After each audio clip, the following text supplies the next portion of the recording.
All right, Kevin, off today, but the locker room afterwards, plane ride home, Hallis Hall Monday. Give us an idea of how the team felt after Sunday's loss. Yeah, I mean, obviously everyone was kind of frustrated with the results of the game, but I think going forward, the team overall just feels motivated. At the end of the day, the Houston Texans, that's a really great team. They're going to be in the playoffs. They're 2-0. They're probably going to win their division. So to be able to go on the road and, still have a chance to win the game at the end of the game with as bad as it felt, on the field as far as we didn't put out the product we want to. But like I said, we still had a chance to win the game at the end. So the team feels motivated. We know we have some things we need to clean up, but we still feel like we're a great team, and obviously we have a good team in the Colts coming up next week that we have to get on the road and try to get a W. By the way, I was going to hit you between the eyes with the next question, but you kind of touched on it. I know we're thinking on the same wavelength. I was going to say, man, that's a good Texans team. Won 10 games last year, beat Cleveland in the playoffs, brings in Stephon Diggs, Joe Mixon, Danielle Hunter. And I know it's going to hurt when I ask, and you are by all means welcome to disagree with me, but did you think that maybe you guys just lost to a better team at this point in the season? Yeah, I mean, that's a fair assessment. Like you said, I mean, those guys have a lot of talent, just like we feel like we have talent. And the better team won that night at the end of the day. But like you said, it's not as though we felt like we were outmatched. Obviously, they did some things better than us. Their defense played better than our defense. They got more sacks. They got some more turnovers. But at the end of the day, when you have two good teams going against each other, that's sometimes going to happen. Like you said, it was still a close game all the way up until the end, and they just ended up winning that night, and they were the better team that night. By the way, this is your first season in Chicago. For the fans that are watching that forget that, in case you haven't noticed, in this town, KB, the sky falls when the Bears lose a game, the way they did in Houston. Was it like that in Tennessee or last year in Philadelphia? Oh, yeah, definitely. I think that's just how NFL fans are, honestly. You root so hard for your team. I mean, you got fans that spend money with the team and things like that. So obviously when you invest your money in a team or in a product, you want to see it do well. So trust me, nobody's more frustrated or upset when we lose than us as players and coaches. So we obviously want to win every single game. We know that's not going to happen. But at the end of the day, yes, we're frustrated and we feel the fans' frustration. But like I said, it's only week 2. It's a long season. A lot of good ball left to play. Do you as a captain, and forget about being a member of the defense, I want to specifically talk about your role as a captain on this team. Do you take it upon yourself during the game to give the guys on offense some words of encouragement, offer to help? And if you did you do it on Sunday? Yeah, I'm always offering words of encouragement. Whether if it's during the game, before the game, post game. Like you said, that's just my role as a team leader on the team. I think that at the end of the day, everybody wants to do well. Nobody goes into a game and purposely messes up a play, a block, a tackle, or whatever it may be, a drop of pass or something like that. So anytime, I see somebody maybe have their head down on the sideline, I always try to just, pick them up a little bit, just give them some words of encouragement.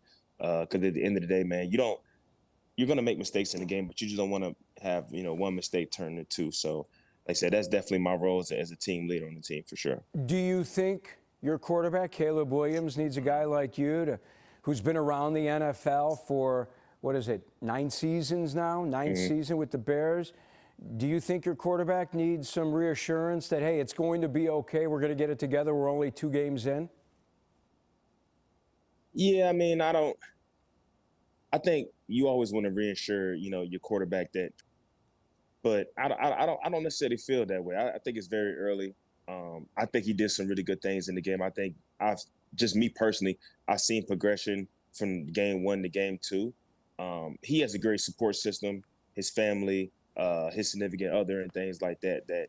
And obviously the coaching staff, we're all obviously have our arms around him. Yeah, so I think it's kind of early to say that he needs a pep talk or anything like that. Like I said, I think he's doing some really good things. And I know a guy like him, man, he leans heavy on the support system. So, but anytime that I am around him, I'm just kind of talking to him and things like that. We always talk ball together. So I think he'll be good. I remember when you were in Tennessee, you played with a rookie quarterback in Marcus Mariota. This guy threw 4 touchdown passes his first game and then lost 6 straight. And I remember, Kevin, Coach Eberflus during training camp saying, hey, listen, there are going to be ebbs and flows with a rookie quarterback, right? Yeah, that is true. Like you said, I mean, he's learning on the job. You know, I mean, at the end of the day, you know, you look at all the great quarterbacks in our game. You can look at Peyton Manning, I think, threw 30 interceptions his rookie year and turned out to be one of the greatest quarterbacks in NFL history. I don't think Tom Brady even started his rookie year. So, you know, it takes time. And I know a guy like him, he has a great positive outlook, positive mentality. And so, like you said, I'm a guy, I lean heavy on my faith. So I think when in times like this, when he may be frustrated or maybe discouraged, which I don't think he is, you just have to lean on the things that got him here. And at the end of the day, he was the #1 overall pick for a reason. And like I said, I don't think there's any reason, or it's definitely not the time to be discouraged at all. If anything, he should be motivated to go out there and try to make things happen for us next week. Are you seeing him make progress? 100%. Like I said, not obviously I don't watch the offensive film that much, but even just being on the sideline, seeing just, you know, his command of the huddle, command of the on the line of scrimmage, making some really good throws. Obviously, some throws that I'm sure he wants to have back on a couple of turnovers, but and obviously, you know, he's able to avoid a lot of those sacks that he had last night. But the other night. But like I said, I'm just seeing the confidence continue to build, and obviously seeing it in practice. So he's going to do nothing but get better at the end of the day. He's going to help us win a lot of games for sure.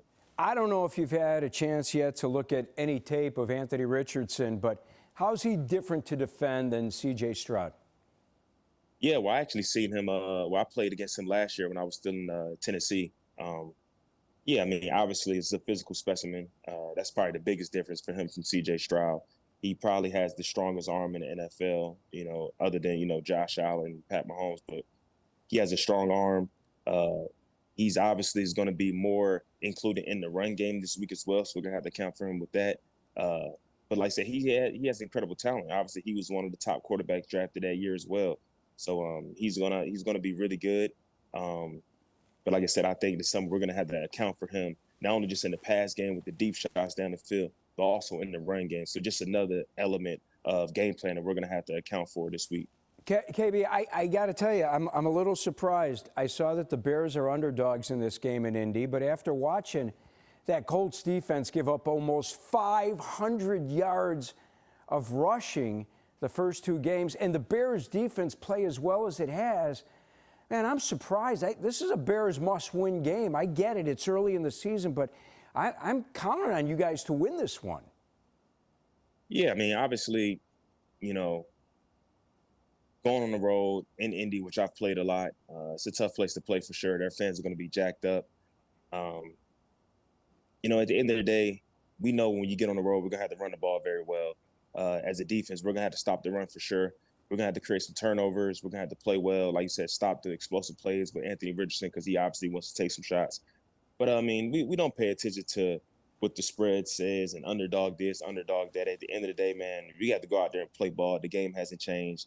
We're just going to go out there and have to play our best ball. We have a pretty good stretch of games coming up here that we're going to have to string some wins together. And at the end of the day, that's what this game is about. We're going to have to get on the run soon to, like you said, try to create some distance within the division, but also within the NFL. All right, off the field, I want to wrap it up with you because I know it's your off day. You getting an IV? It looks like you've got one of those things where I see you get an IV. Is that what's happening for Kevin Byard on his off day? Yeah, I'm getting an IV right now currently. I get IVs actually twice a week. I do some thing called ozone. I get some NAD as well. So I used to do that on Tuesdays and the day before the game as well. So yeah, I just came from the facility, some recovery stuff, man. So, you know, I'm very routine based, and I think most NFL players are. You have to make sure that you set a routine, kind of stick to it. It's a long season, it's a tough season. You have to make sure your body is prepared and can handle, you know, the strenuous things that, you know, happen in the course of the NFL season. So, yeah, I'm getting an IV right now, and after this, I'll probably go home and get another massage. So, got a lot of stuff to do before you start the work week. Hey, listen, you have done as well a job as any player out there in the NFL at keeping up that body throughout a season. I mean, before this year, I don't even think you had missed a practice, right? Yeah, I haven't. Obviously missed a couple practices this training camp with a undisclosed injury, I would say. But I knew it was more like a precaution type thing where coach I felt like he just obviously going to year 9 he didn't want nothing to kind of bother me during the season, so he just gave me a couple practices off to kind of recover and make sure that I was good going to the season. So yeah, I'm 100% now, and we don't look forward to missing any more practices or games either. Good. Final question. The Bears are going to win this game if, fill it in. Obviously, I think if we get our run game going, I think that should be a calling card for our team. We have some really good backs. I think our offensive line, we're really good in the run game. I think we have to make sure that we create some space for those guys. As a defense, because I always speak for our defense, we had to make sure that we limit those explosive plays that Anthony Richardson wants to get. We obviously seen that first game, him taking that amazing deep shot to Alex Pierce. We had to, limit those and create some turnovers. Like I said, when you go on the road, and this is for any game, regardless of this game, when you go on the road in the NFL, you have to pack a great defense. You have to pack a run game. So I think if we can do those two things well, I think we get a W in. Buddy, I got you down for 3 turnovers, the Bears defense this weekend, and I know you're coming up with a pick. Yeah, but I said hopefully you got me for 2 of those. So not one, but 2. Got my first turnover this week, so they come in bunches. So hopefully we can string some more together. I'm with you. Thanks as always, Kevin, for joining us. Absolutely, man. Thanks for having me. Thanks, man.